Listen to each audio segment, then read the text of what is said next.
So I just had a student in PE break their glasses, like the little side piece disconnected from the little whole glasses part.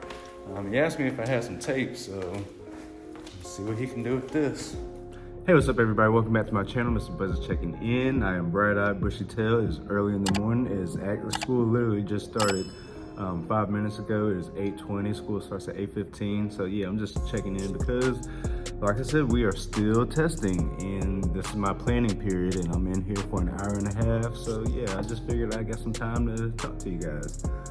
So you know, as we've been going through this year, I've been telling you guys that I've been having observations, and you know, I guess I wasn't quite sure which one was the real observation. You know, I always had people coming into my classroom, you know, watching, supervising how I teach, giving me tips on what I could do better, this, that, and the third. So I finally had my real observation. It was a few weeks ago after this second semester started, a few weeks later. It was before spring break. So yeah, the assistant principal came in to do my observation, and you know, just to make sure that everything was up to standard, making sure I was doing everything right. And yo, I finally got my score back. Well, I had my score back for a while now. I'm just going to tell you guys about my score. Overall, it wasn't, you know, a terrible score, you know, especially for a first year teacher. They grade the little how well you did on a scale from 1 to 4. 4 being great, absolutely perfect, you know what you're doing. 1 being you have no clue what you're doing, or 2 I guess means you kind of get it but you need some help. 3 means you're doing a good job but here's what you could do better. So I'm about to go over my score, which is my observation score, as soon as I can pull it up here. All right, so I just pulled up my observation score. I can tell you guys, I got 2s and 3s. I got 2s and 3s on everything. Mainly 2s, but also, actually, let me see. I might have 5 and 5. There's 10 different things that they grade us on. They grade us on planning, instructional delivery, assessment of and for learning, learning environment, and professionalism and communication. There's two little things in each of those categories I just said. So for planning, all right, so planning, I got a 2 and a 3. So the first one was professional knowledge. I got a 2 for professional knowledge. Professional knowledge means that the teacher demonstrates an understanding of the curriculum, subject content, pedagogical knowledge, and the needs of students by providing relevant learning experience. I got a 2 on that. And the comment she left on that: teacher reviewed hypertension, diabetes, nutrients, and nutrition by having students to complete a worksheet before going into reading labels, but did not demonstrate the ability to link present content with past and future learning, as no connection was made. I guess for that I was supposed to, you know, go back and be like, hey, remember when we talked about this, and you know, this is how it links to. I feel like I kind of did that, but you know, she was low-key on her phone. You know, I ain't even gonna complain about, you know, somebody being on their phone and not fully paying attention to the class period that they're grading, but that's neither here nor there. I'm gonna go on to the next one. Instructional planning, I got a 3. I got a 3 for instructional planning. Instructional planning is the teacher plans using state and local school district curriculum and standards, effective strategies, resources, and data to address the differentiated needs of all students. I got a 3 on that, no comment. Instructional delivery. I'm guessing that's how, you know, my teaching. I got a 3 and a 2. For 3, instructional strategies. Instructional strategies, I got a 3. That means the teacher promotes student learning by using research-based instructional strategies relevant to the content to engage students in active learning and to facilitate the students' acquisition of key knowledge and skills. I got a 3 on that. And she left a comment: teacher engaged students in active learning as they were utilizing food items and students participated. So what we were doing during this observation thing, we were talking about nutrition. Basically I was teaching how to read the food labels, the nutrition labels. So on that day, I brought in food. Actually still have some in class. Brought a box of cereal so that I could read the food label. I brought in a can of greens so we can read the food label. I also brought in a package of bread so we can read the food label.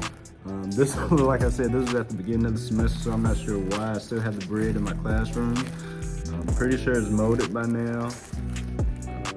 Let's see, best if used by January 29th. So my observation was in January. January 29th is the expiration date on the bread, and I still have it in my classroom. Go figure.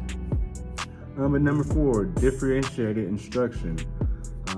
And I got a 2 on differentiated instruction. The teacher challenges and supports each student's learning by providing appropriate content and developing skills which address individual learning differences. I got a 2 on that, and the comments were, teacher inconsistently challenges students as the students only had to read and write the information off the food labels.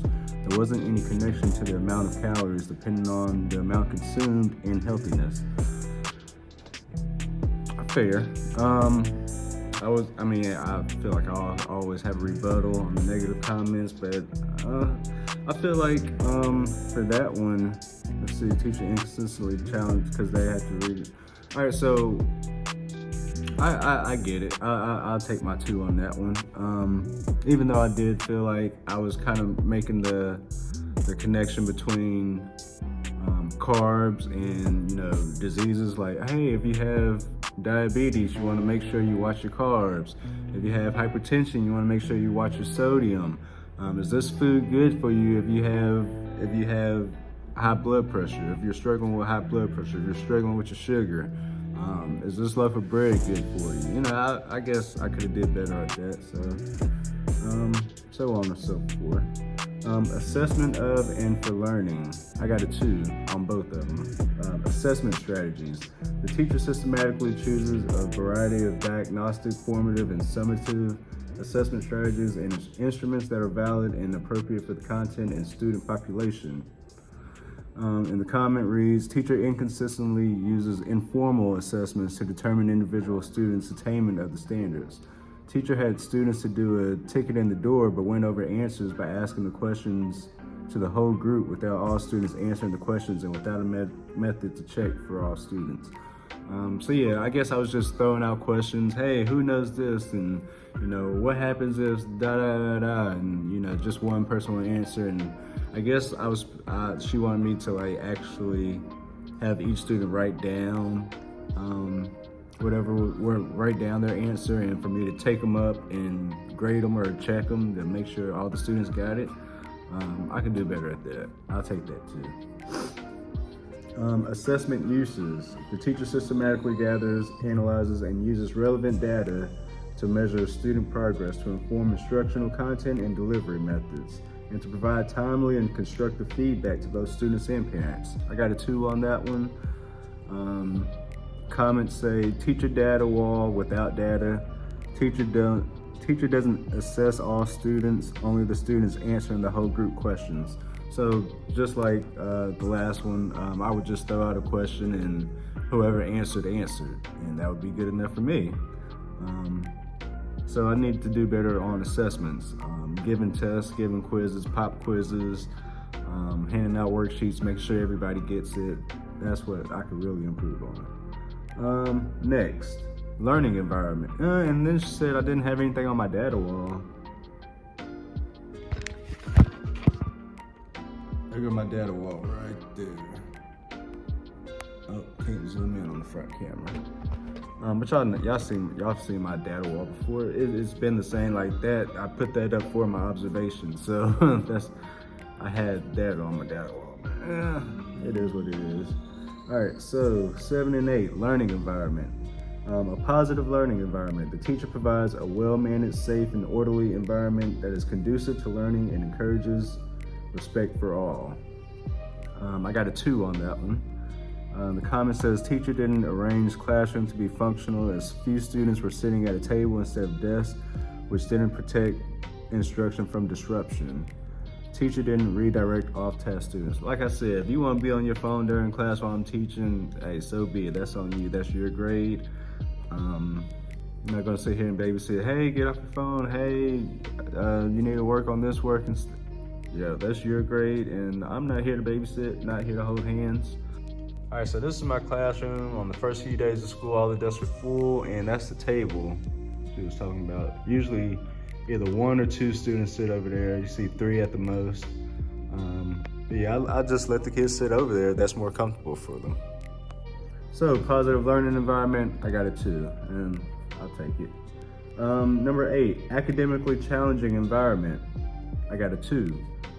Academically challenging environment, the teacher creates a student-centered academic environment in which teaching and learning occur at high levels and students are self-directed learners. I got a 2. All right, so the comment, teacher didn't provide challenging work as they were looking at labels on different packages and writing them down. Students were not encouraged to explore anything about calories or the consumption of parts or wholes of the items, as well as connect to purpose. I'll take it too. Do I have a rebuttal for that? I mean, I'd say the worksheet stuff was easy, but I mean, I feel like if I give them anything harder, they won't be able to do it. But I don't know, I guess that's something. All right, so I'll take my 2 on that. Take my 2. All right, professionalism and communication. Professionalism, I got a 3. Professionalism. The teacher exhibits a commitment to professionalism. The teacher exhibits a commitment to professional ethics and the school's mission, participates in professional growth opportunities to support student learning, and contributes to the profession. I got a 3, no comment. And the last one, number 10, communication. I got a 2 for communication.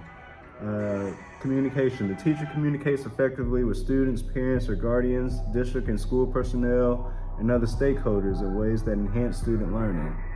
I got a 2, and the comment was, teacher has not consistently communicated in a timely manner to parents regarding student progress with attendance or academics. High school, just a couple of things this morning. A reminder, we are on AP exam review, schedule C. Morning this morning we'll be announcements. going to 6th period now, where you are. Next we'll be going to 7, and then 1st. 6th, 7th, 1st this morning. Teachers, if you have the following students, please send them to the media center at this time. I'm not sure if the lights were on or off before the morning announcements, but I have automatic lights, and if I'm not moving around in the classroom, they turn off. So I'm about to go ahead and wrap this video up. I was on the last one, communication. The comment for communication, teacher has not consistently communicated in a timely manner to parents regarding student progress with attendance or academics, has only 19 contacts documented the entire year.